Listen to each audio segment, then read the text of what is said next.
Machen Sie Ihr Spiel, meine Herren! Man muss sein Glück verdienen! Machen Sie Ihr Spiel, meine Herren! Menschen aneinander vorbei, übereinander hinweg, einander jagen um jeden Zipfel Glück. Der halt es fest, weil es den, der es nicht hält, gern verlässt. Das ganze Leben ist nur ein Glücksspiel. Wer wagt, gewinnt. Die Chancen sind bei diesem Spiel nicht frei. Und hast du Glück, dann gehört dir die Welt. Ich hab genug. So was soll nun das Leben, die Bestimmung der Menschen sein? Wer sollte es Ihnen bestimmt haben? Schau her. Du mit deinen Bildchen aus deinem Orient, der hat uns heute nichts mehr zu sagen. Und wenn er gestern was zu sagen hatte, ist auch sehr schön. Schau, hier unten geht für uns die Sonne auf. Und so seltsam spielt die Geschichte. Hier ist für uns all das aufgegangen, was wir Licht der Menschheit nennen.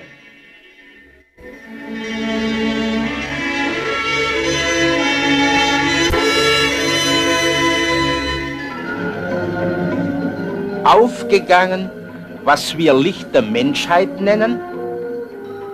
Na gut, lassen wir uns auf diese abenteuerlichen Gedanken ein. Hier stehen wir also früh am Morgen, frösteln ein bisschen und spielen neue Weltentdecker.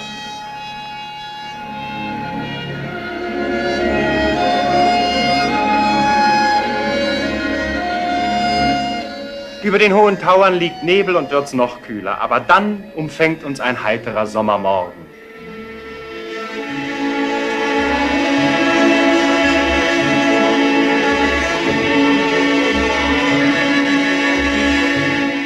In Österreich, ausgangs der Kärntner Berge, verlassen wir das deutsche Land nach Jugoslawien.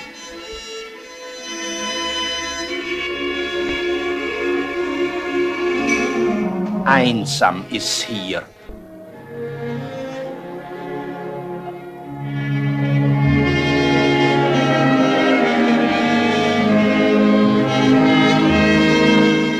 Rasch hinab ins Herz des Balkanraums. Was wissen wir eigentlich von hier? Herzlich wenig. Das liegt zum Teil an der hiesigen Art. Schon die Völker vor den Slawen haben nichts überliefert. Sie hatten nicht einmal eine Schrift. Unkultivierte Hirtenvölker. Langsam, langsam. Gerade die vielbesungenen Griechen bekamen von diesen Nachbarn, ihren Barbaren, allerhand Anregungen in Religion und Mystik, sehr wahrscheinlich Dichtkunst und Mathematik und sicher in der Musik.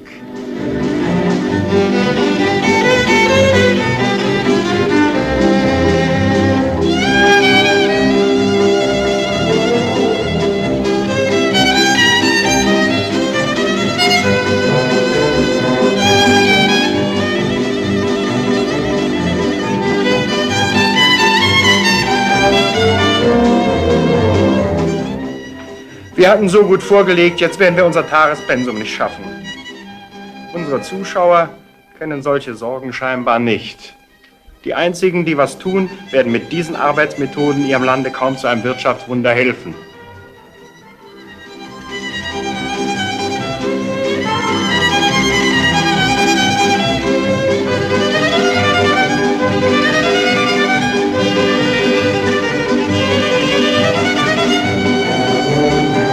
Aber die edle Ruhe steckt an.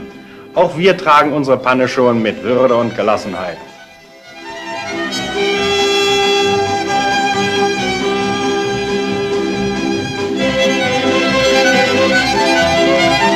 Schaffelle zu Pelzen verarbeitet.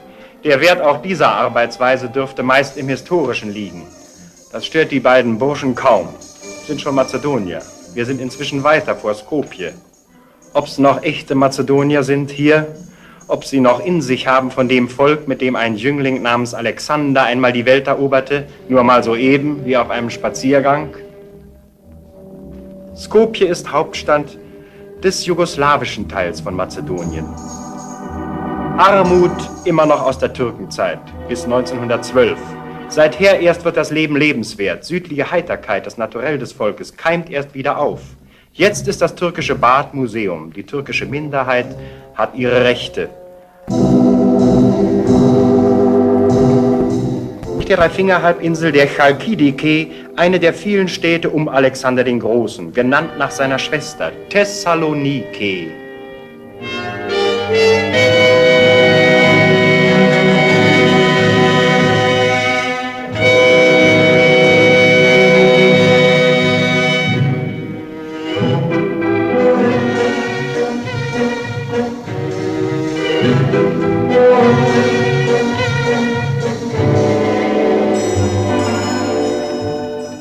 Mit ihrer halben Million größte Stadt Mazedoniens überhaupt und des Griechenland gehörenden Teils. Wichtiger Hafen vom Westfinger der Chalkidiki gegen das Ägäische Meer geschützt. Wie erinnerlich sind alle Türken zwangsausgesiedelt. Eine der Errungenschaften unseres humanen Jahrhunderts. Als sie kamen um 1500, machten sie aus vielen christlichen Kirchen Moscheen, wie die Effendi-Moschee. Mohammedaner gibt es natürlich noch und viele christliche Konfessionen, die sich alle halten für die eine Gemeinde Thessalonicher, denen der Apostel Paulus ans Herz legte, einig zu sein. Der Galeriusbogen. Galerius, Cäsar des Ostens und der Kaiser Diokletian, war ein letzter Christenverfolger. Dieser Triumphbogen aber gilt seinem Sieg über die Perser. Die Reliefs sollen an Schönheit und Bewegtheit wetteifern mit denen am Konstantinsbogen in Rom, des späteren Überwinders des Galerius.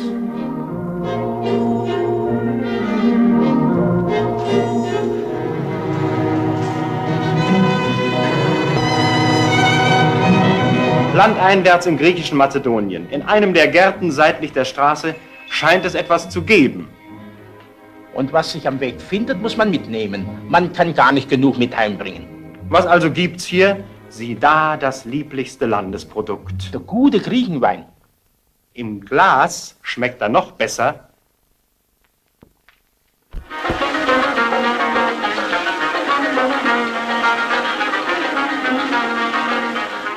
Das alte Thrazien im letzten Eckchen von Europa. Schon eine Provinz der Türkei. Sehr knapp ist hier Holz.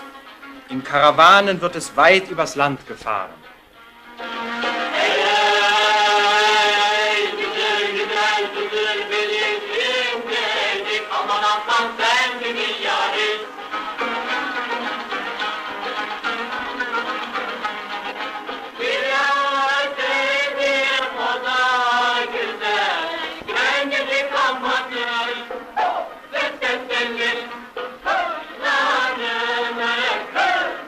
Bei einer kleinen baufälligen Mühle halten wir eine letzte zünftige Rast vor unserem ersten großen Ziel. Und Konstantinopel liegt vor uns, die hohe Pforte zwischen Abendland und Morgenland. Heute Istanbul, die größte Stadt, doch nicht mehr Hauptstadt der Türkei. Das Goldene Horn, die schmale Bucht, welche die eigentliche Stadt von der übrigen trennt, ist eine der idealsten Naturhäfen der Welt.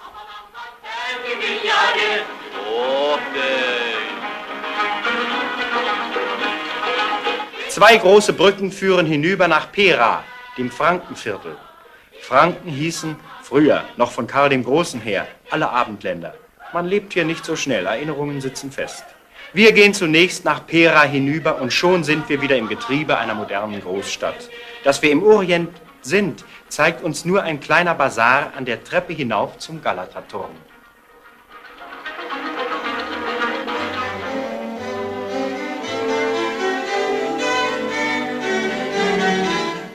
Ein Vorposten, eigene Art, kaiserswerte Schwestern. In aller Stille führen sie ihr hochangesehenes Krankenhaus und ihre deutsche Schule. Daheim werden sie gern, nur beachtet, wenn man sie braucht.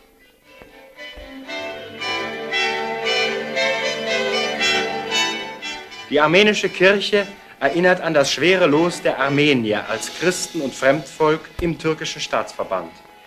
Schuld an diesen Spannungen waren eigentlich die dauernde Überforderung der Kräfte des Türkenvolkes, das seit Jahrhunderten hereingestellt ist in diesen besonderen Kreuzpunkt Geschichte. Seit Menschengedenken streben an diesen Meerengen, Grenzen zweier Erdteile, die großen Kräfte der Welt in und gegeneinander.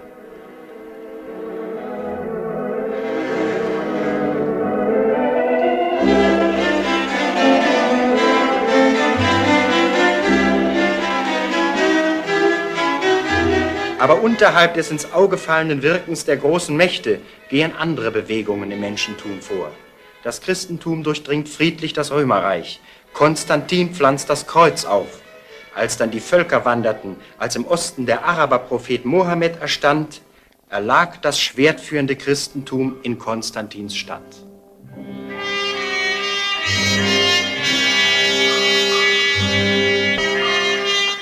Die Hagia Sophia, zuerst ein Siegeszeichen des Christentums. Die mohammedanischen Türken auf der Höhe ihres Glücks nehmen sie fort zu ihrem Dienst am einen Gott, glaubten dabei an ihr hohes Recht. Menschen halten sich gern für im Recht und setzen seinem Sieg ein Zeichen, ob Kreuz oder Mond.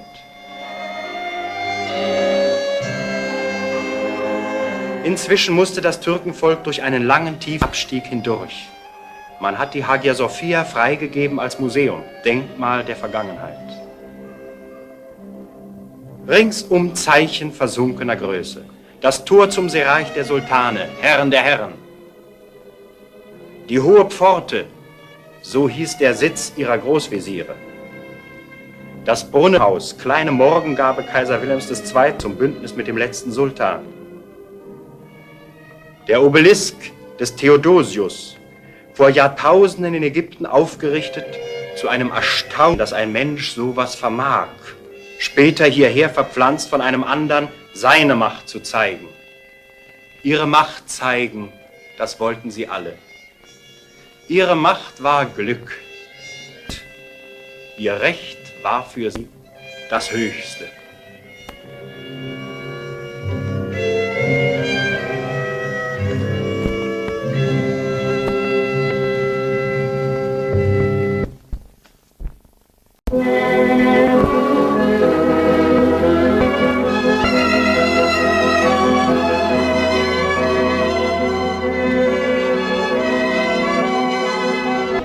Eines Morgens mit dem Schiff von Istanbul kommen wir nach Beirut. Beirut, die Brunnen der alten Phönizier.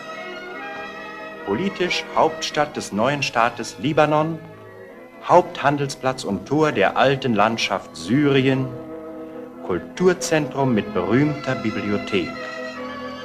Die Metropole zwischen Kleinasien und Ägypten. Schon zur Türkenzeit, jawohl, auch hier haben die Türken geherrscht bis vor 20 Jahren, war Beirut Ansatzpunkt westlicher Interessen. Zurzeit ist es eins der Paradiese des Liberalismus mit freier Devisenwirtschaft, seit Jahrzehnten gesegnet mit Prosperity, für uns heute das höchste der Gefühle.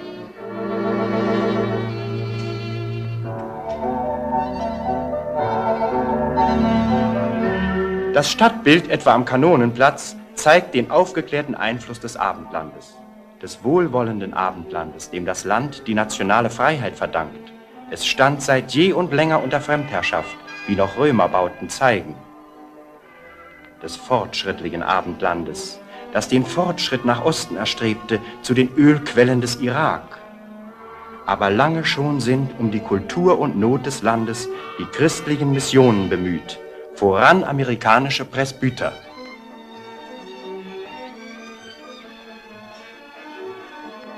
Seit 1821 schaut ihr College über die St. George Bay, wie die Angelsachsen die Bucht nennen.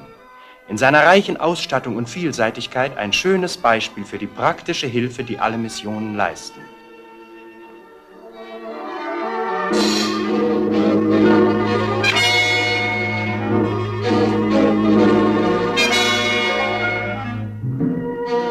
Wer noch weiß, wie langsam Bäume wachsen, sieht, dass schon Generationen in diesen Gärten tätig sind.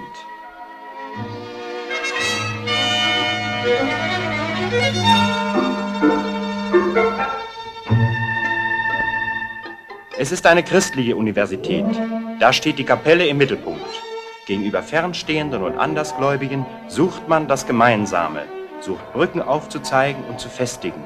Ein Geist, wie er heute in der UNESCO lebendig werden will. Die Hochschule beherrscht für den ganzen Vorderen Orient den Bildungsgang der oberen 10.000. Reger Verkehr wie in allen Mittelmeerländern. Eins der schönen Hotels von Beirut auf dem Steilufer über dem Naturwunder der Taubengrotte.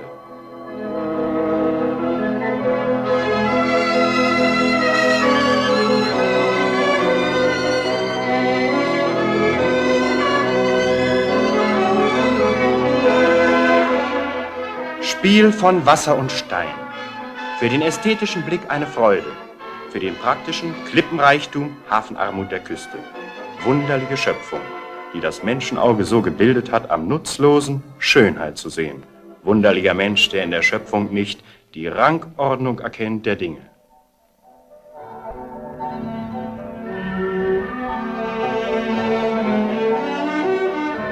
Südlich Beirut liegt Zaida, Endpunkt einer Erdölleitung aus dem Irak. Es ist das Sidon der alten Phönizier, die als erste diesen blühenden Gartensaum vor den Tausenderbergen des Libanon kultivierten. Sidon überragte an Macht die Nachbarstädte so, dass die Phönizier, diese ersten großen Seefahrer der Geschichte, bei dem Griechen Homer oder in der Bibel oft schlechthin Leute von Sidon heißen. Die Terrassenanlage der Berge bewacht den Humus bei den heftigen Regenfällen vor dem Fortschwemmen. Auch sie sind schon von den Alten angelegt. 1000 vor Christus, als das Land frei war in seiner eigenen hohen Kultur.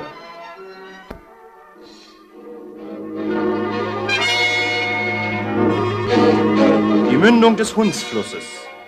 Darüber ein modernes städtisches Krankenhaus, wie ein Völkerschlachtdenkmal. Das ist gar nicht siegig, wie es klingt. Von 4000 Jahren menschlicher Geschichte könnte die Schlucht des Flussbettes erzählen. Völkerbrücke heißt das uralte Bauwerk dort oben. Hier herüber mögen die Hyksos sein mit ihren Streitwagen, ersten Panzern der Welt, die Ägypten überrannten. Ein Assyrer hat sein Bild in den Fels gemeißelt. Cäsar, Kreuzfahrer, Mark Anton mitsamt Kleopatra, Napoleon und Feldgraue des von der Goltz-Pascha mögen hier an den Styx gedacht haben, den Totenfluss der Griechensage.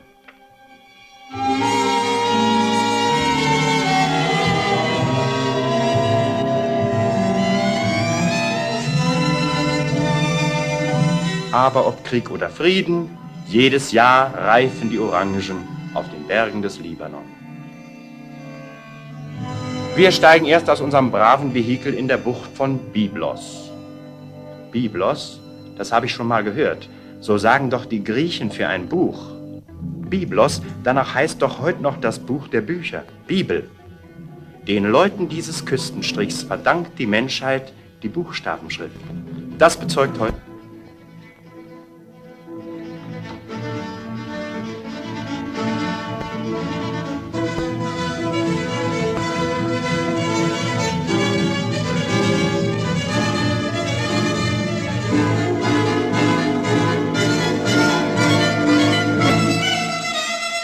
Denkmäler aus 4 liegen hier vor unseren Augen. Neben Häusern heut lebender Festungsbauten fränkischer Ritter aus den Kreuzzügen gegen Jahrzehnten.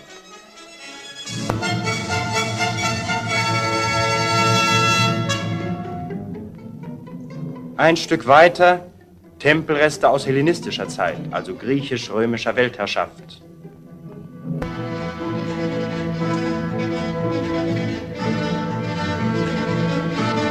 Darunter legen Ausgrabungen der phönizischen Siedlungen frei.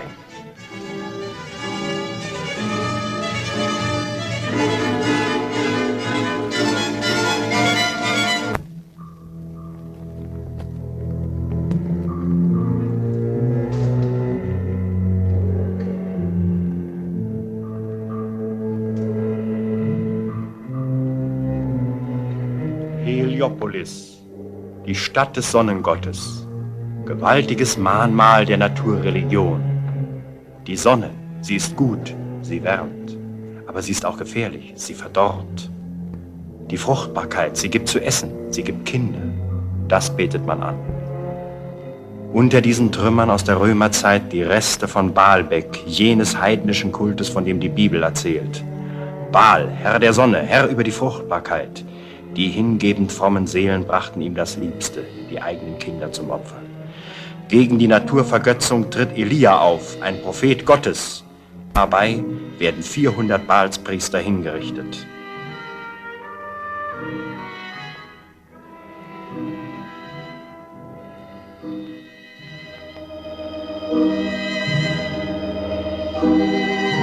Das Griechentum ersteht, die Menschheit entwickelt sich.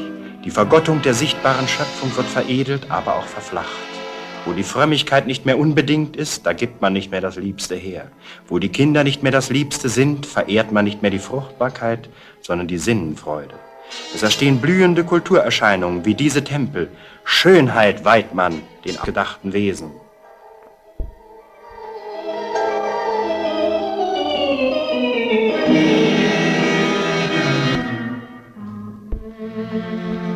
Der erhaltene Tempel zu Ehren des Gottes Bacchus, des Weinrausches.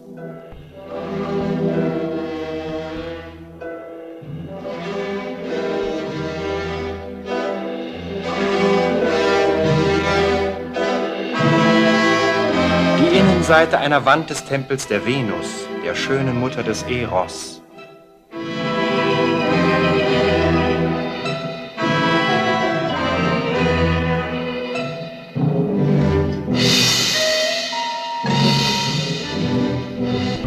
Der ehemals größte, von dem nur 6 Säulen erhalten sind, der Tempel Jupiters, des griechischen Zeus, des Herrschers.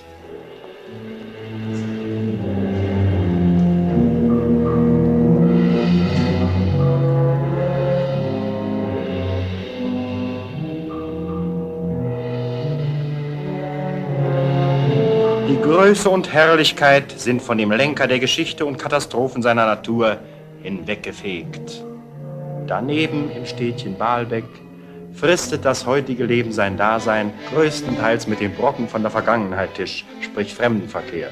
Aus aller Welt treffen sich hier Gelehrte und Touristen.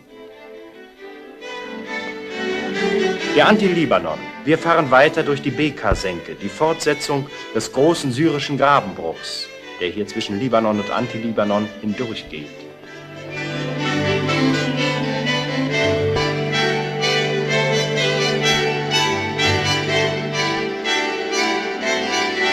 Am Fuß des Libanon ein kleines Dorf.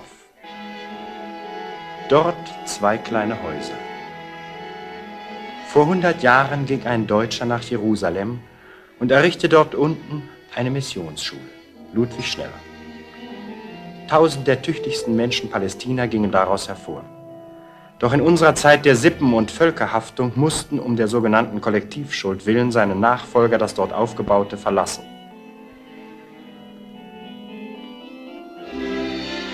Der Neffe des Gründers fing hier wieder neu an. Eine Schule für Handwerker, für die Kleinen im Lande. Nicht sich einen Namen machen, sondern Arbeit auf Lebenszeit, Menschen geistig dienlich zu sein. Das ist die niedere Pforte, durch welche Menschen jenes hereintragen in die Welt, was sie glauben, es sei ihnen aufgetragen.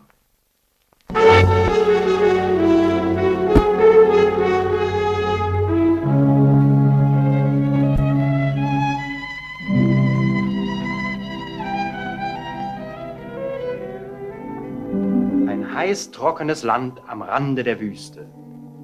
Ein Land der Schwermut, eines tieferen Wissens vom Leben, von Gedeihen und Darben. Leben ist hier eben noch möglich, es wächst gerade noch was. Leben ist hier etwas Kostbares. Es ist das Land Abrahams, des Erzvaters von Israeliten und Arabern, Wüstenvölkern.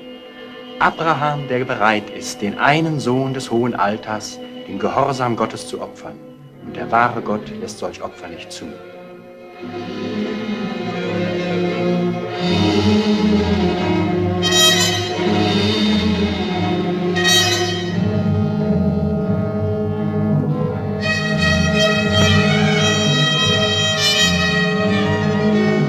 Hama im weiten Tal des Orontes, eine Stadt von 80.000.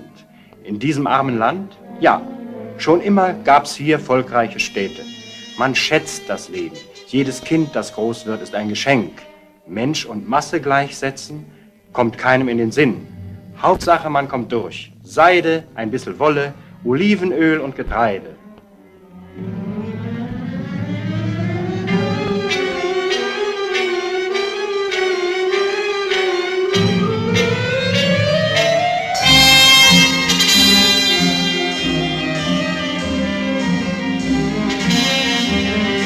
Ein Hotel, recht neu und elegant, Franzosen haben hier verwaltet.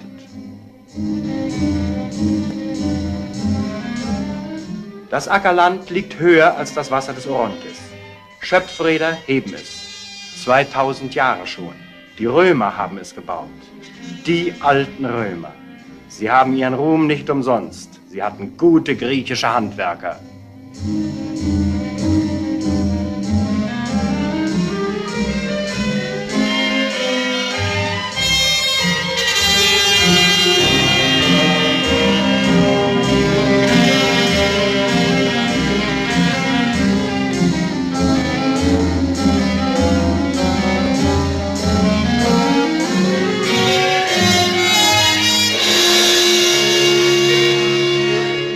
Wenn's auch keiner glauben will, es hat keiner mehr Kulturtaten getan wie die Alten. Diese Räder sind sichtbar, aber es gibt andere Dinge.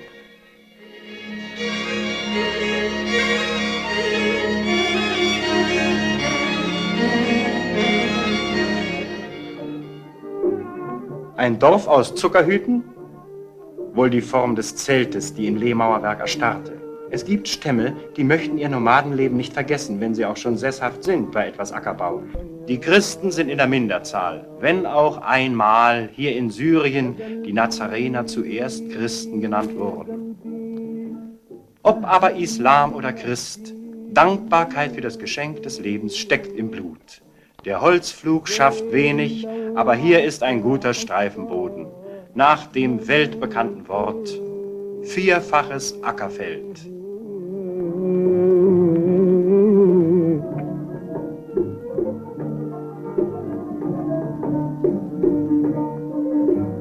يا قلبي يا قلبي تنهد نهدي ملو فيك غير مدوعك حصة ملو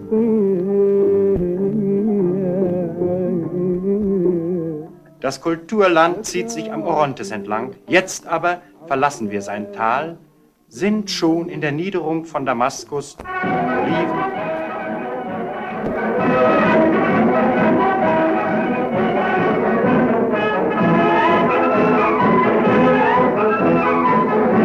Ein wehrbares Volk, na, das wissen wir. Das lebensvolle Bild der arabischen Fantasia musste den geordneten Formen des modernen Militarismus weichen.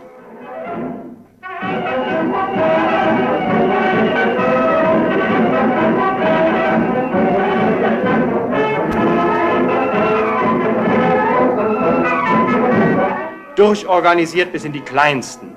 Es gibt noch nationale Anliegen. Beim großen Ausverkauf der Völkerbundsmandate sind die Grenzziehungen am grünen Tisch ab nach den Einsichten der Einsichtigsten. Dabei ist Syrien sehr groß geworden, das größte Land im ganzen Gebiet. Bloß schade, dass es zwar ein sehr großes Stück syrische Wüste abbekommen hat, aber nicht einen der historischen syrischen Häfen. Und den fruchtbaren Küstenstrich auch nicht.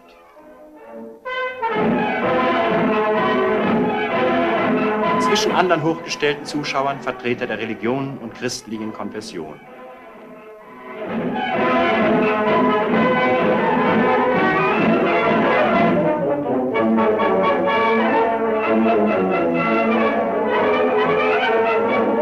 Jedes Jahr am Unabhängigkeitstag marschiert das ganze Volk, auch wenn das Regime wechselt und die Stunde des einen oder anderen Machthabers schlägt.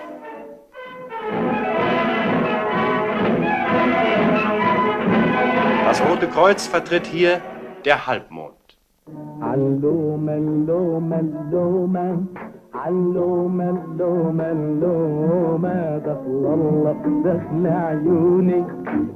Damaskus, Stadt der 7 Bäche.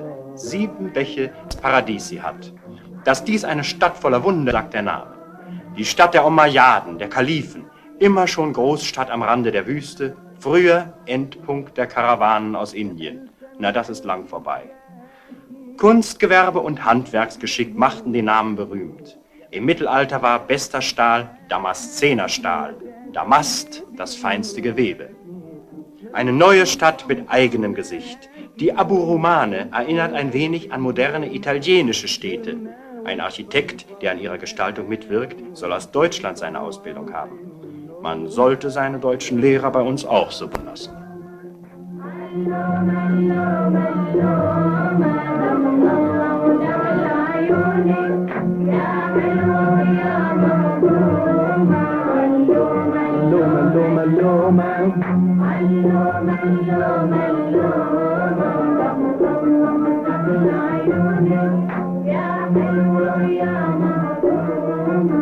صديت مبجى فيكي وفي أفكاري بناجيكي صديت مبجى فيكي وفي أفكاري بناجيكي قلبي متولع فيكي. Der Araber hatte immer schon Formgefühl.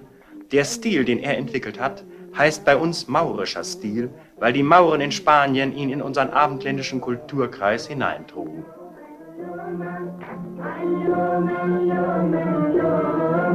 Alt und neu vereinigt sich harmonisch. Ist eine der schönsten Anlagen altarabischer Wohnkultur. Für uns wie ein Märchenpalast aus 1001 Nacht. Denkmal einer Zeit des Reichtums.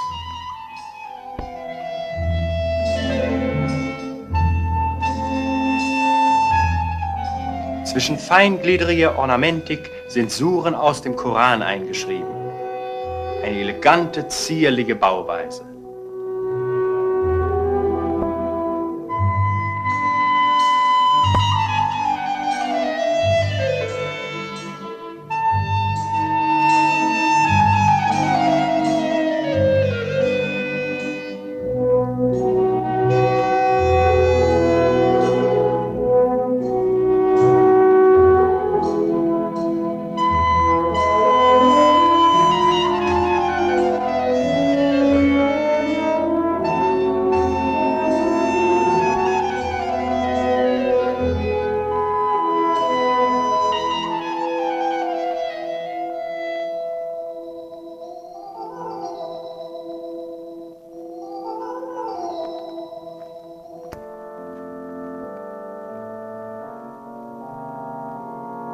In einer antiken Stadtmauer das Paulusfenster. Hier hindurch haben Christen einmal dem Apostel Paulus zur Flucht verholfen, vor seinen bisherigen Glaubensgenossen, den Juden.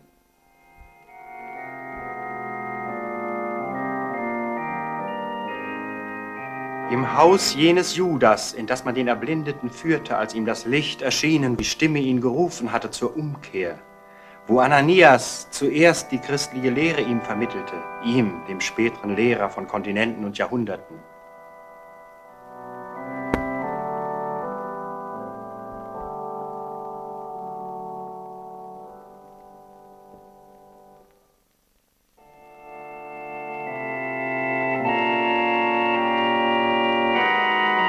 Das Osttor steht noch wie damals, als der fromme, gerechte Saulus, Verfolger der gotteslästerlichen, ärgerlichen Christen, geschlagen und an sich selbst irre geworden, die Stadt betreten hatte. Wo sind noch ärgerliche Christen?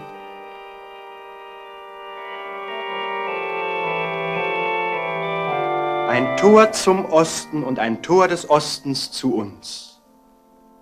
Auf dem Berg über Damaskus, sagen die Araber, erschlug Kain seinen Bruder Abel.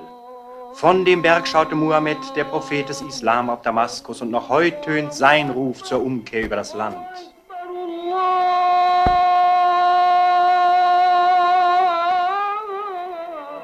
Ah, dass Damaskus Umkehr des Frommen, des Retten, des großen Geistes, der schreckhaft erkennt, dass er gegen Gott wirkt, dass er Gott selbst verfolgt. Das geht uns an.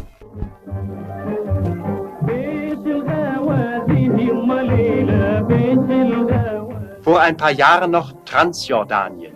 Über den Jordan heißt das. Und jenseits des Jordan befinden wir uns auch und fahren hinauf auf die Hochebene.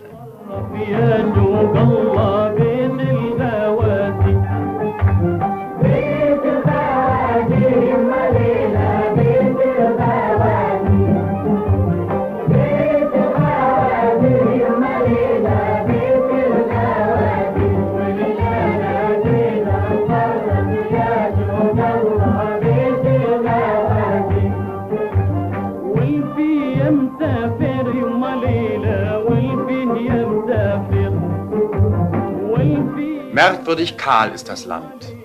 Größere Pflanzen sind hier selten. Nur aus den tiefen Schluchten kann man sich einen kleinen Buschen holen, das Haus zu schmücken.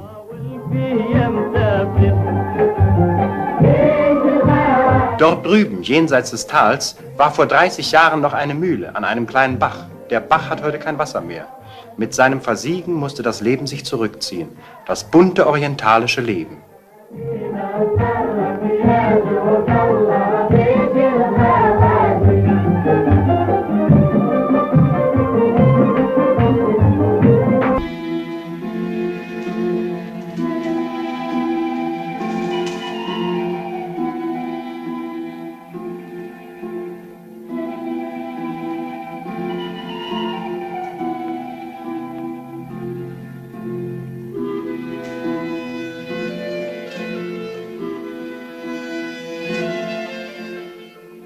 Das Forum einer griechisch-römischen Stadt. Sie ist eigentlich viel älter. Gerasa hieß sie einmal, heute Cherash.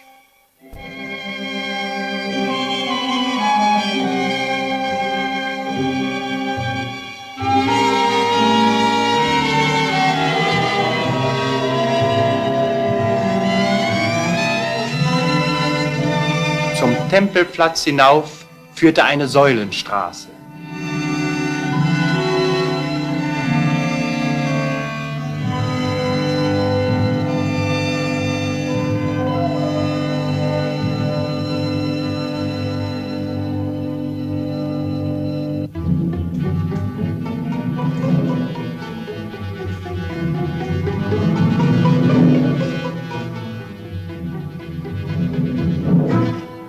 Nicht fern von Cherash die Zementfabrik einer deutschen Firma, eine der ganz wenigen Industrieanlagen des Landes.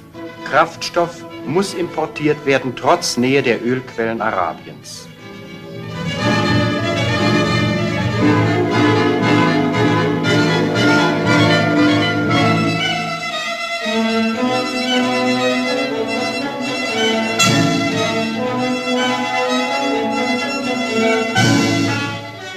Dieser Name ist ein ganz alter, ursprünglicher. Amman erinnert an die Ammoniter des Alten Testaments, Artgenossen und alten Gegner des israelitischen Volkes, der Vorfahren des Jüdischen. Die Stadt hat sich sprunghaft entwickelt, seit nach dem Ersten Weltkrieg die Engländer das Land verwalteten, dann ihm die Selbstständigkeit gaben. Wer ein Lexikon von Anfang des Jahrhunderts aufschlägt, findet etwa unter Syrien die Bemerkung: Das Land ist völlig verödet unter der türkischen Misswirtschaft, wie man früher selbstherrlicherweise so gern sagte.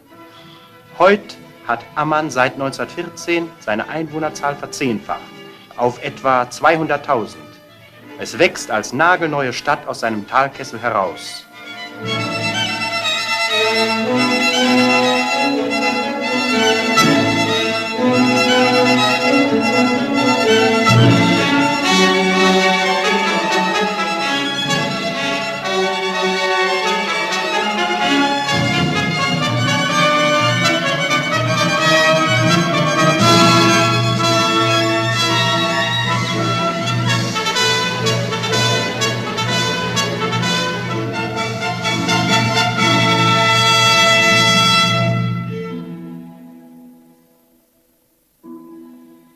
Das antike Amphitheater erzählt von Griechen und Römern, als die Stadt noch Philadelphia hieß, für 3 bis 8 Jahrhunderte.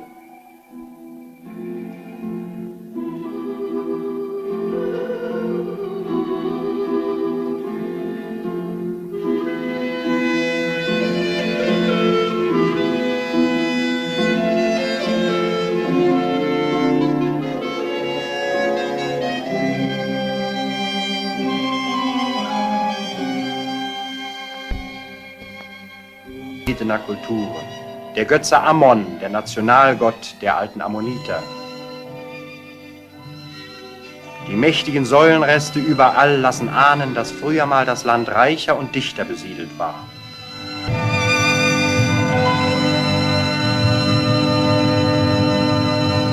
Den freundlichen Griechennamen trägt nur noch das Hotel Philadelphia, wo man sich wirklich fast aufgenommen fühlt, wie bei einer lieben Bruderschaft.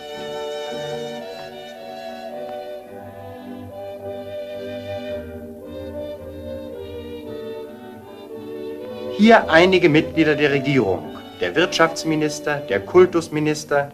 Sie erzählen von den Nöten Jordaniens. Osten und Jordangraben sind Wüste. Aber früher gab's Wälder in Nähe des Jordan. Feuchtigkeit und alte Ackerbaukultur, davon berichtet schon die Bibel. Aber 2000 Jahre lang herrschten Fremde. Die Kultur verfiel, der Wald verkam. Den Rest hat buchstäblich im Ersten Weltkrieg Freund und Feind in der Hedgersbahn verheizt. Seitdem versteppt der Acker. Die Gründung des Staates Israel trennte die Küste ab und trieb obendrein Hunderttausende arabischer Flüchtlinge herüber. Einnahmequelle ist nur der Fremdenverkehr zu den heiligen Städten der Christenheit. Die sind obendrein Streitobjekt zwischen Judentum und Mohammedanern. Die Grenze ist eine dauernd schwelende. All das stellt Aufgaben, die nur mit Hilfe der großen Nationen zu leisten sind. Das Pfund flattert, der Dollar klingt, der Rubel rollt.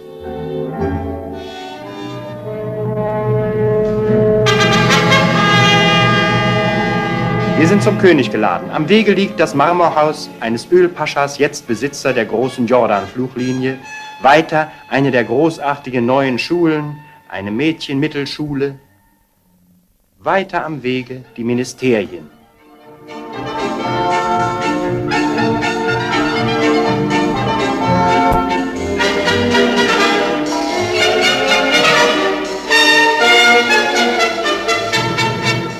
Die Uniformen teilweise noch türkische Tradition, Tscherkessen, von den Russen, den alten Erbfeinden der Türkei, her übernommen.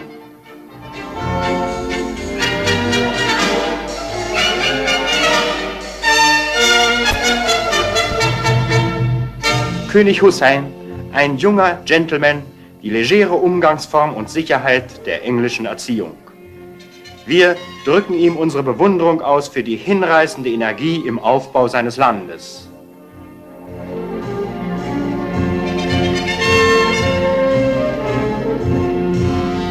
Er gibt seiner Freude Ausdruck zu unserem Unternehmen, denn er hält was von der völkerverbindenden Wirkung des Filmes.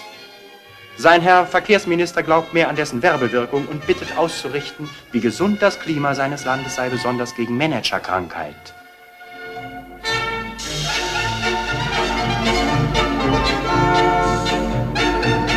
Ein Land aus der Retorte fremder Politiker und Geschichtsphilosophen.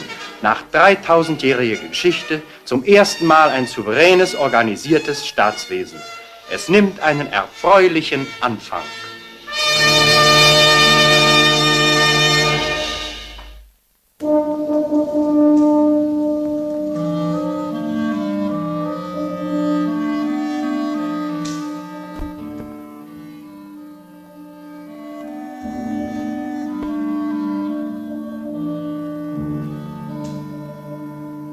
Bethlehem, Landstadt im Schatten Jerusalems, der alten Kulturstätte, im judäischen Lande.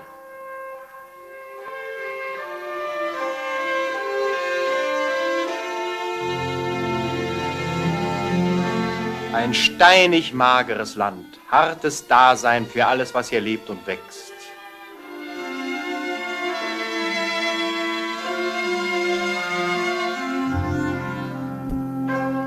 Von hier haben uns die Alten sungen über einen armen, zähen Menschenstamm, vom Erzvater Jakob her und der liebsten seiner Frauen, der lieblichen Rahel, um die er lang gedient, die lange bekümmert, dass grad sie kein Kind bekam, dann im zweiten Kindbett früh gestorben, am Wege des Nomadendaseins.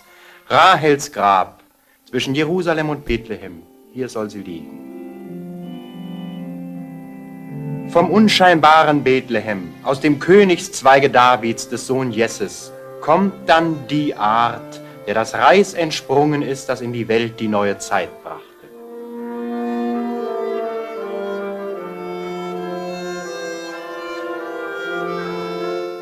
In Bet-Jala, Vorstadt Bethlehems, steht ein Waisenhaus. Heute ist Weihnachten.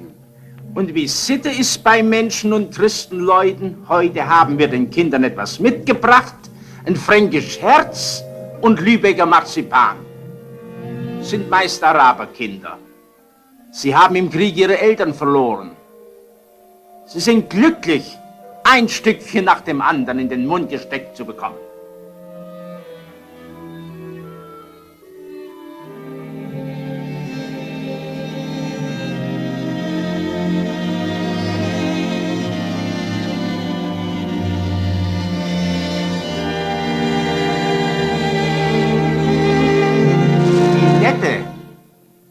arabische Schwester bekommt zum Schluss das ganze Herz gespendet. Das Haus gehört dem Deutschen Jerusalem-Verein. Seit langem ist es anvertraut einer Kaiserswerther Schwester, Bertha Harz. Schwester Bertha macht das hier seit 20 Jahren. Zieht die arabischen Schwestern ran und überwacht sachgemäß ihren fachgemäßen Ausbildungsgang durch ihre freundliche Brille. Widmet sich den Waisen, schreibt sich die Finger krumm nach Pflegeeltern und ums tägliche Geld. Beides mit Erfolg. Leute, die Kinder aufziehen, deren Namen malen wir nicht metergroß mit Steuervergünstigung an die Wände, aber wir würden staunen, wie sie angeschrieben sind im großen Notizbuch des Herrn.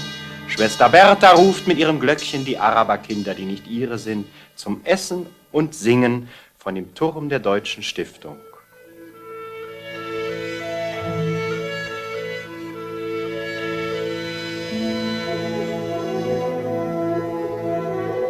Am Rand der Stadt liegt das Hirtenfeld. Hirten, arme Nomaden, die ihr Kleinvieh nachts und heimlich auf fremdem Feld weiden, denen wird zuerst das Heil der Welt gekündet.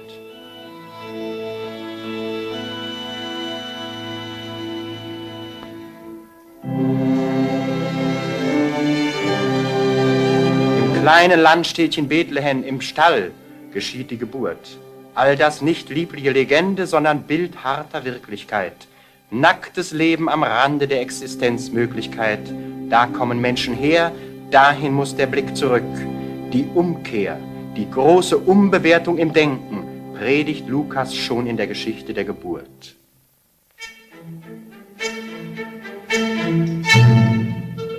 Die Stadt Bethlehem von heute ist ganz was anderes. Auch dort gilt heute wie überall solch Ton. Der rege Fremdenverkehr aus aller Herren Länder hat eine erfreuliche Ankurbelung der Wirtschaft gebracht. In dem kleinen Bazar, dem Kaufsträßchen der Stadt, lernen wir einen richtigen orientalischen Händler kennen. Mit unvorstellbarem Wortschwall preist er seine hübschen Sachen an. Das bethlehemitische Kunstgewerbe hat guten Ruf. Perlmutteinlagen, Brokatstickereien, Nadelarbeiten.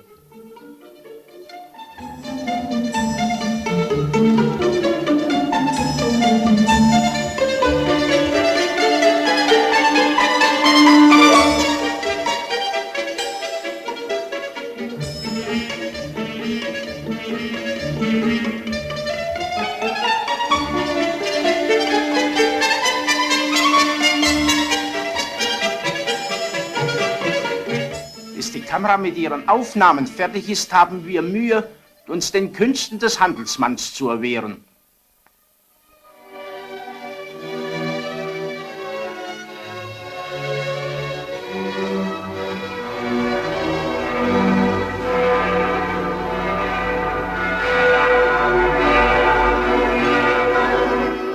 In der deutschen Weihnachtskirche führt die Gemeinde christlicher Araber ein Krippenspiel auf. Hirten auf dem Feld erzählen von den alten Weissagungen, von den Hoffnungen des Volkes, von dem Erlöser, der kommen soll, und den Zeichen der Zeit, die überall auftauchen.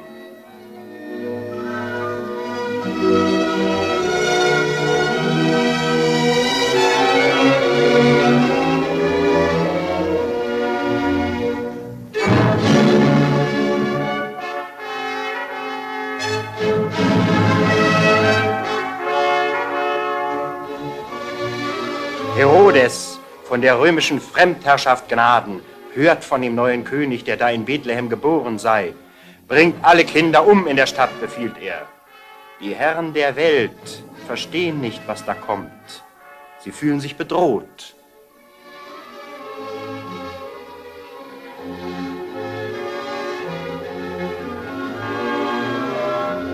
Endlich das schöne Schlussbild. Ein Engel segnet schützend das heilige Paar, die anderen in Verehrung um sie herum.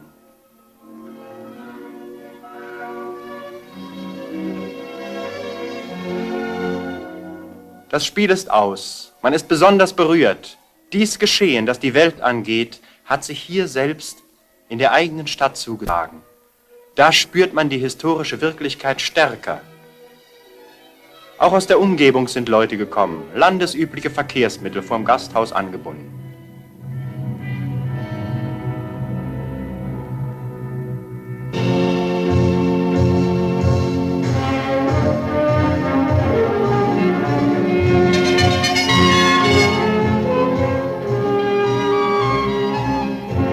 der Geburtskirche findet jedes Jahr die Weihnachtsparade statt. Der König schickt von Amman seine arabische Legion dafür her. Schön, dass auch das mohammedanische Jordanien die Geburt dessen ehrt, der auch vom Islam beinahe erkannt ist und in die Kette der Propheten eingereiht.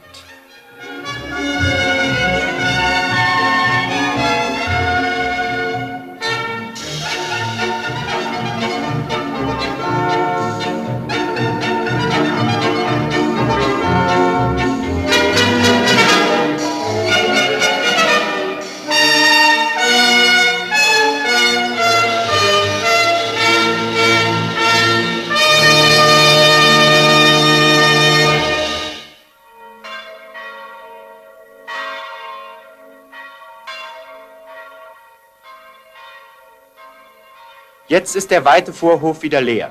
Die Geburtskirche, an der Stelle, wo einmal der Stall gestanden haben soll, ist ein Werk der Kreuzzüge. Jenes Versuchs eines Christentums großer Herren, das heilige Land mit Gewalt zu befreien.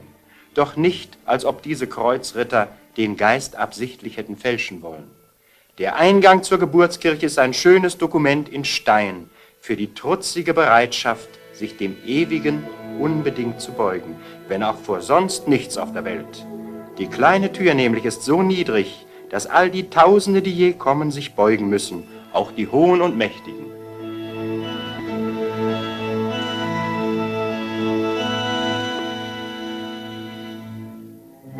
Dort, wo der Stern leuchtet, soll einmal das Kripplein gestanden haben.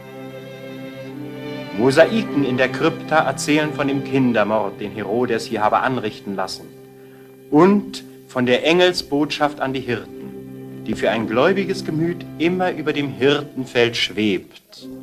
Und Friede auf Erden den Menschen, denn es werden alle guten Willens sein.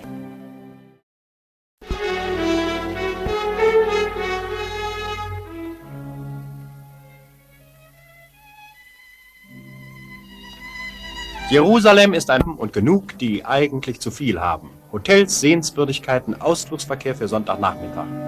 Auch wir fahren einer der kleinen Ausflugstouren nach.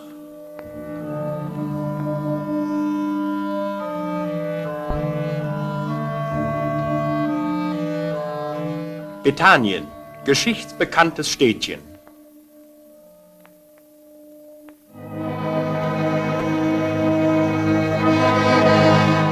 Eine kleine Kapelle, ein paar Zeichen an der Tür.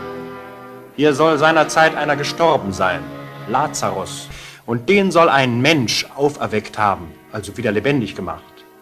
Merkwürdige Sache, Tod ist tot. Ein Mensch kann nicht lebendig machen, das weiß ein Christ so gut wie jeder Heide. Muss also mehr gewesen sein als ein Mensch, mit dem Johannes hier hindurchzog. Elende Gegend hier. Das älteste Stück von diesem Dorf, ein Haufen Steine.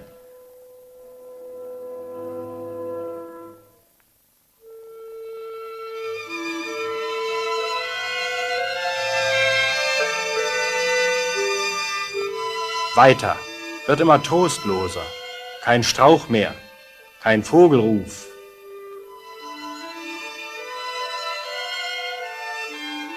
Großvieh kann hier gar nicht mehr leben, nur durchtreiben mit knapper Not.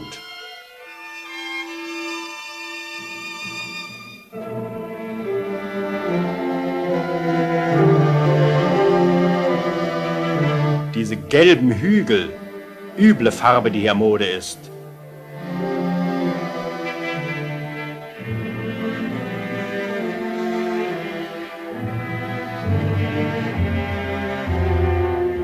Kleinviehhirten sind auf jedes Helmchen angewiesen, aber die Regenzeit ist kurz und die Dürre marschiert schnell und radikal, dann fort. Die Wüste Juda heißt dies fromme Land. Wüste Juda, eine Faust liegt darüber, Energie des Todes. Hier ist das Vaterunser entstanden. Unser täglich Brot ist schon dankeswert. Für uns natürlich nicht. Wir bilden uns ein, wir hätten ein Recht auf Pension und öffentliche Fütterung. Es geht hinab, hinab, die Höhe des Meeresspiegels.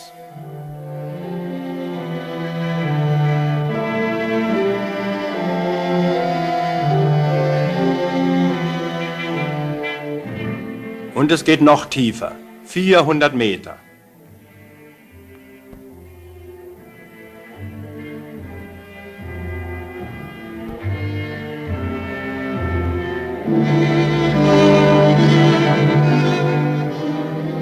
Die Ebene des Jordangrabens, leer, ebenso einsam und elend.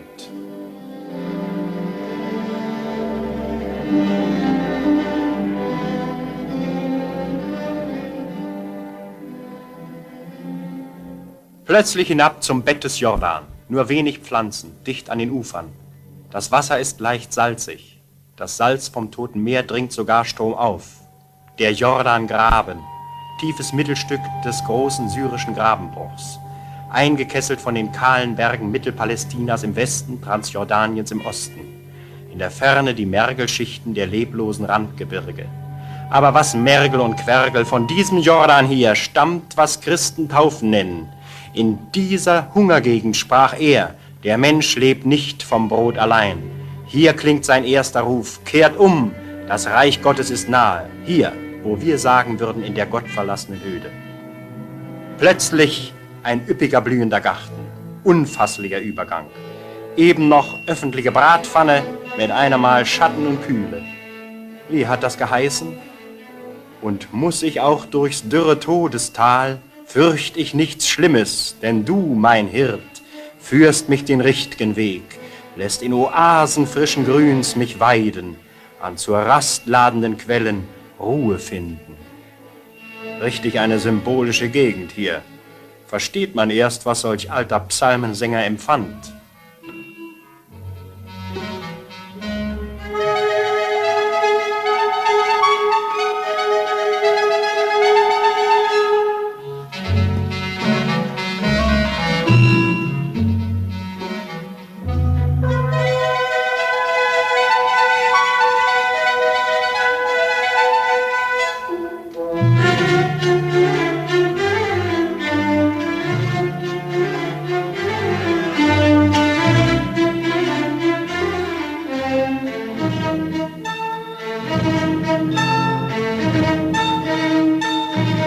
Jericho ist das. In alten Schriften oft schlechtweg die Palmenstadt. Beispiel einer Oase par excellence. Schaffen ein paar Quellen diese Fruchtbarkeit. Die größte heißt seit ein paar hundert Jahren Sultansquelle. Der Name Jericho ist alt wie Methusalem.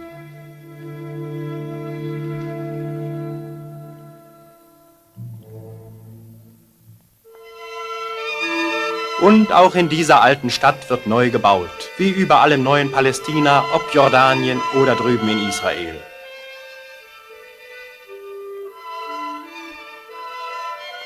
Kaum draußen, wieder Wüste. Hier ohne Auto, lieber nicht. Allein die heiße Luft, auch jede Rast zehrt am Wasservorrat des Körpers.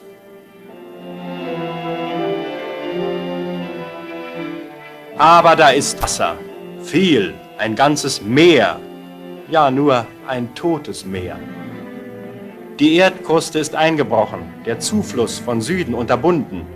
Die Menge des Wassers in der Hitze verdunstet. Der Rest ist 10-fach salziger als im Ozean. Nur ein Hotel für Fremde, Ausflügler. Ein schöner Flecken, Sodom und Gomorra ist hier eingebrochen. Man kann nachdenklich werden. Die Mutter Erde hat vielleicht noch hübsche Überraschungen in petto, wenn wir sie zu stark kitzeln. Was ist das hier für eine Freundlichkeit? Ein Flüchtlingslager mitten in der Wüste, ernährt von der UNRWA, wie die heißt. Unterbringung von Nahrungsmitteln anstelle des Wegschüttens. Na, große Leistungen werden von einem Scherz nicht kleiner. Ohne UNRWA wäre schon manch anderer längst am Ende. Und ohne Vernunft und Güte wäre die ganze Welt so öde, leer und tot wie diese Wüste.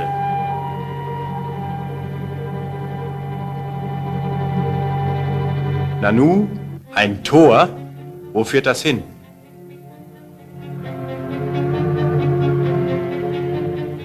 Ein Bohrturm? Wasser! Wo kommt das her?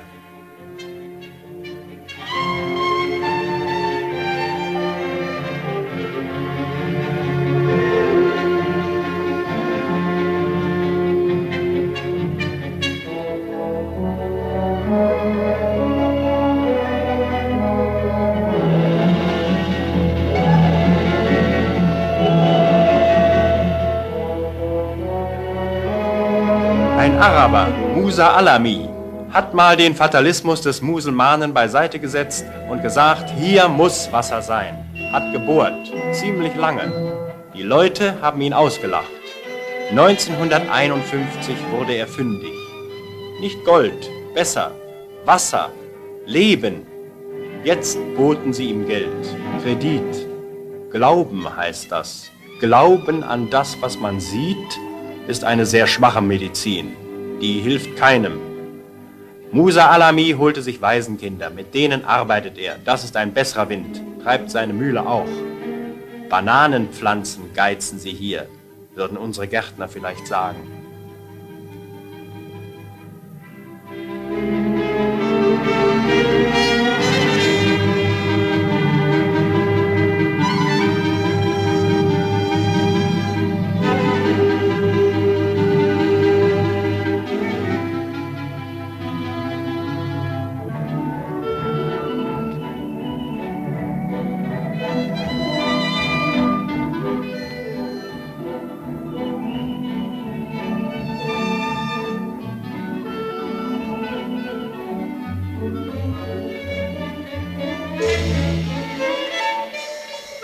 Du sollst dir kein Bildnis machen. Das bezieht dieser Muhammedaner auf sich und sein Kamel. Das kommt, wenn man zu sehr am Buchstaben klebt.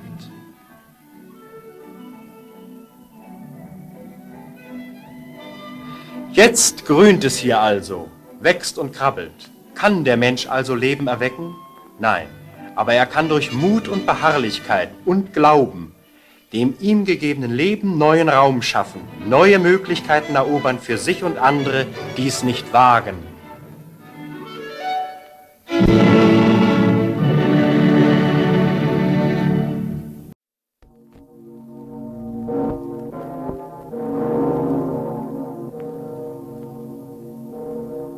Durchs goldene Tor wird der Retter einziehen, so lautete die Weissagung. Die Juden erwarteten einen, der ihre nationale Weltherrschaft aufrichtet. Die muhammedanischen Araber unterwarfen die halbe Welt. Sie sagten, Nationalismus ist vorbei. Mohammed ist von den Propheten Gottes der Endgültige. Und sie mauerten das goldene Tor zu. Längst aber war Jesus Christus hindurch.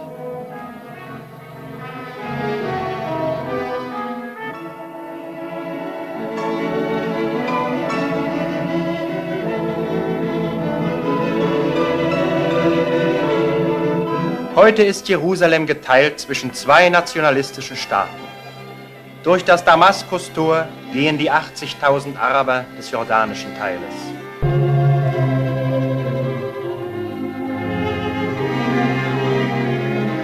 Die Stadt ist voller Erinnerungsstätten der Christenheit. Die Leidensstraße, über die Christus das Kreuz trug, drüben mit dem Spitzenturm der Ölberg, ringsum Kirchen, Kirchen aller Nationen.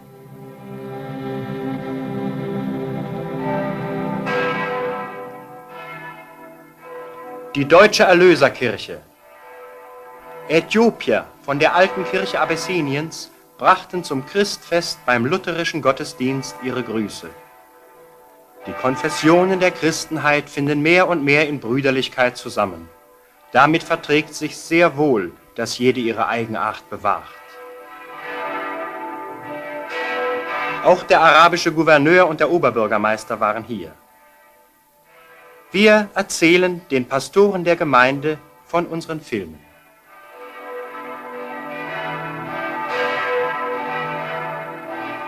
Das Leben der Stadt ist wie überall in der Welt. Viele Niederlassungen aller christlichen Kirchen.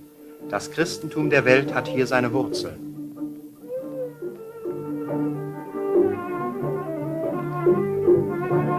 Im Westen Israel, nach Osten über den Tempelplatz und Ölberg Jordanien. Die geteilte Stadt, sie leidet, wie so oft in ihrer Geschichte. Das weiß noch der Phasael-Turm, den Kaiser Titus stehen ließ, zu zeigen, welch große Stadt er zerstört hat, zu Ende des jüdischen Aufstands gegen Rom. Letzte schreckliche Zerstreuung. Der spitze Turm auf dem Ölberg, eine frühere Kapelle der Russen.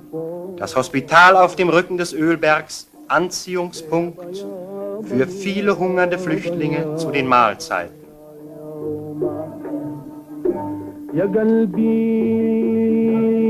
يا قلبي نهدي ملو. Deutscher Ritterburgenstil zur Großväterzeit. Solide und großzügig. Eine Stiftung der Kaiserin Augusta Victoria. Heute unter amerikanischer Verwaltung. Ärzte und Schwestern aus dem Lande selbst.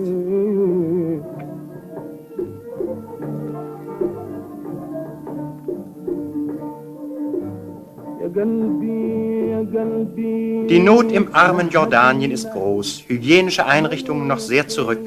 Das Hospital ist ein Segen für den arabischen Teil, der vor allem die Altstadt umfasst.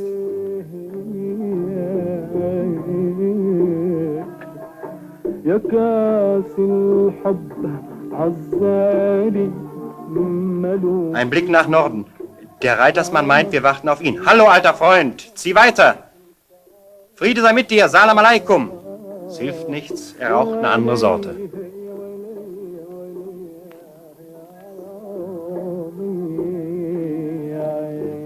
Früh übt sich, was ein Meister werden will.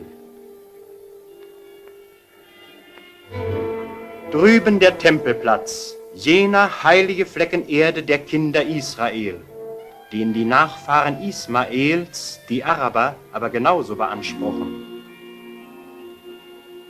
Zwischen Ölberg und der Stadt zieht sich nach Süden hin das Kidron-Tal.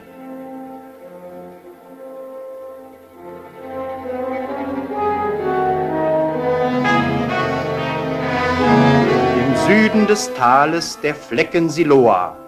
In biblischer Zeit suchte das Volk Erholung an den Wassern Siloas.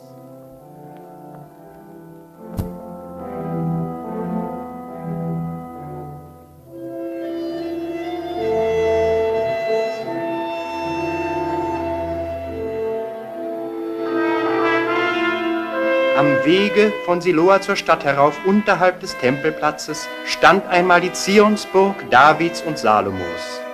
Hier liegen Trümmer 20 Meter tief, von Römern, Assyrern, Babyloniern übereinandergeworfen. Im Unglück des Volks suchte der fromme Jude im Tal Josaphat sein Grab. Geheimnisvoll ist die Geschichte dieses Volkes verbunden mit der Geschichte des Heils für die Menschheit. Über dem Ölberg liegt die Erinnerung an Christi Himmelfahrt.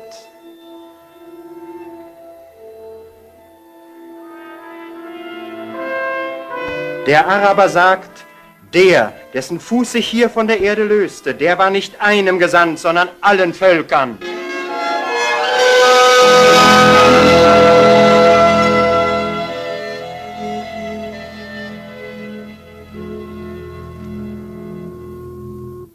Drüben der Tempelplatz, Kreuzpunkt der Religionen. Dort stand der Tempel, wo zuerst in der Geschichte allen Völkern sichtbar der eine Gott verehrt wurde. Oft zerstört, oft wiedererrichtet, bis jener Römer Titus vollzog, was bestimmt war und für das jüdische Volk sich Finsternis legte über das Land.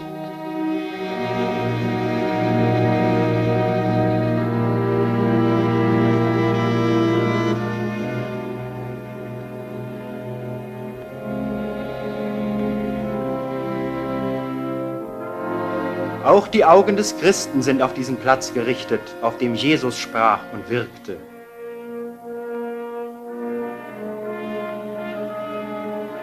Der Islam aber hat ihn in Besitz.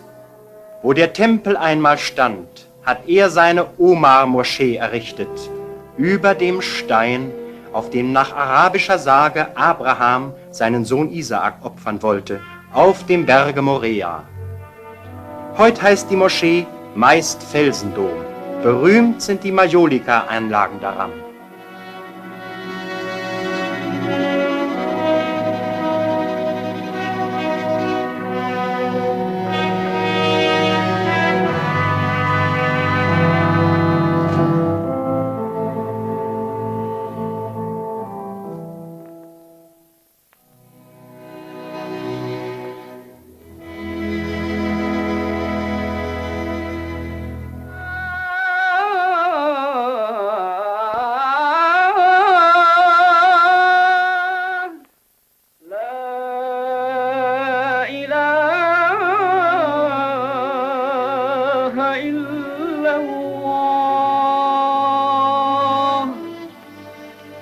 Viele Menschen meinen, alle Religionen beteten ja doch zum gleichen Gott. Ein Irrtum. Das kann man nur von diesen drei sagen, die sich aus der gleichen Wurzel herleiten. Aber sie scheiden sich an Jesus Christus, der sich selbst anbietet als der Weg zu Gott. Dem Menschen steht frei, anzunehmen oder abzulehnen. Abseits des Felsendoms die Aqsa-Moschee, ehemals die christliche Kirche auf dem Tempelplatz. Der Islam, der sich selbst als Einheitsreligion auffasst, ließ sie stehen, aber als Moschee. Einige Gassen weiter, abgelegen im Armenviertel, wo die Kinder spielen, die Klagemauer. Teil der alten Ringmauer des Tempels. Die Römer hatten den Juden verboten, Jerusalem zu betreten. Nur zur Klagemauer durften sie eine Weile noch. 2,5 Jahrtausende haben hier Juden um ihr Land gebetet. Heute ist sie leer, im arabischen Besitz.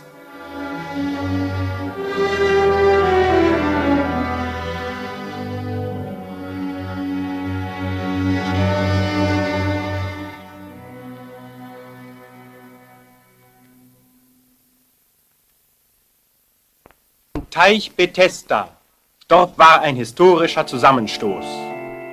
Der Jesus hat einen Kranken geheilt am geheiligten Feiertag, bekundete damit seine Vollmacht, im Dienst des Gebotes der Liebe andere Gottesgebote beiseite zu stellen.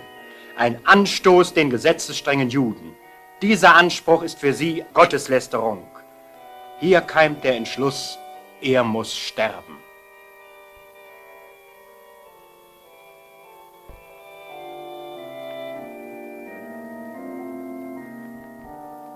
Im Garten Gethsemane haben heute Franziskaner ein Kloster.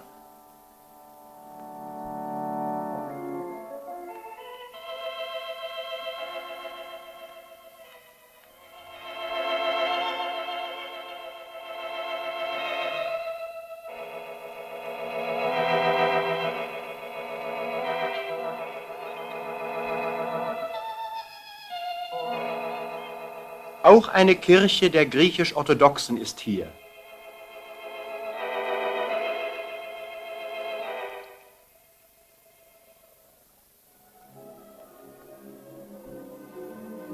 Zweitausendjährige Ölbäume von Gethsemane. Schwere Stunde des einen, des wahren Menschen haben sie miterlebt. Den Tod vor sich, dem er nicht auswich.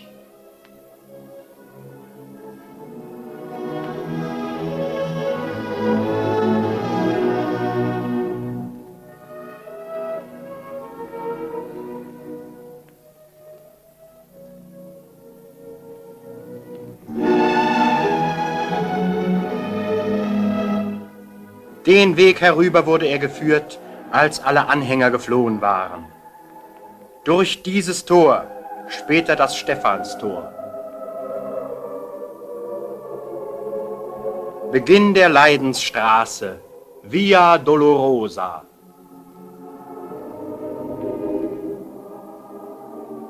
Wo einmal der Palast des Hannas gestanden.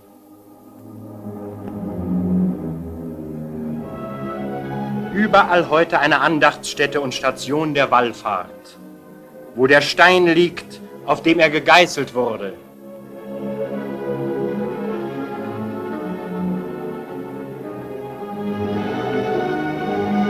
Der Exe Homo-Bogen, wo Pilatus, der Statthalter der heidnischen Römer, den Verspotteten sah und sagte: Seht, welch ein Mensch!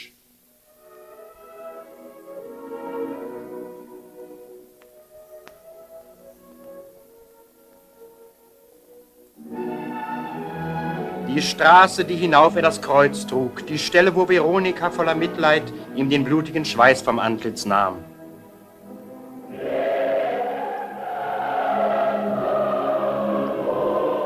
Wo er zusammenbrach und Simon von Kyrene das Kreuz nahm.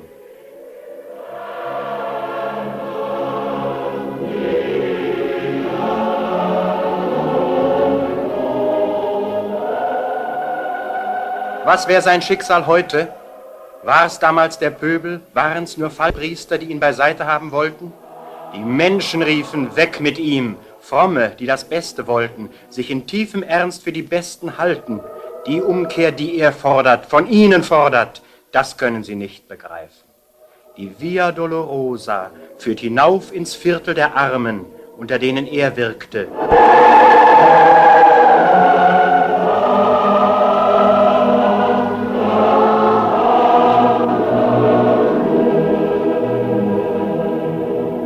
Wo man das Grab vermutete, steht die Grabeskirche mit ihrer schwarzen Kuppel. Ein Pfeiler geborsten, des Stützens bedürftig. Unter Obhut aller Konfessionen. Im Schatten der Grabeskirche tritt der alte Grieche herbei und deutet. All die Konfessionen, Religionen und Auffassungen, sie haben das Licht wie durch verschiedene Farbfenster. Aber im Glanze eines ungebrochenen Lichtes liegt das goldene Tor.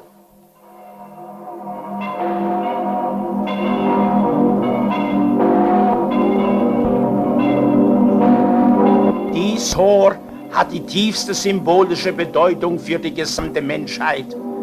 Der Islam hat das Tor zugemauert, weil er in Mohammed den letzten Retter sieht. Das Judentum glaubt, es soll wieder geöffnet werden, wenn einmal der Messias erscheint, ob aber offen oder vermauert. Das Christentum verkündet, der Erlöser ist durch dieses Tor eingezogen.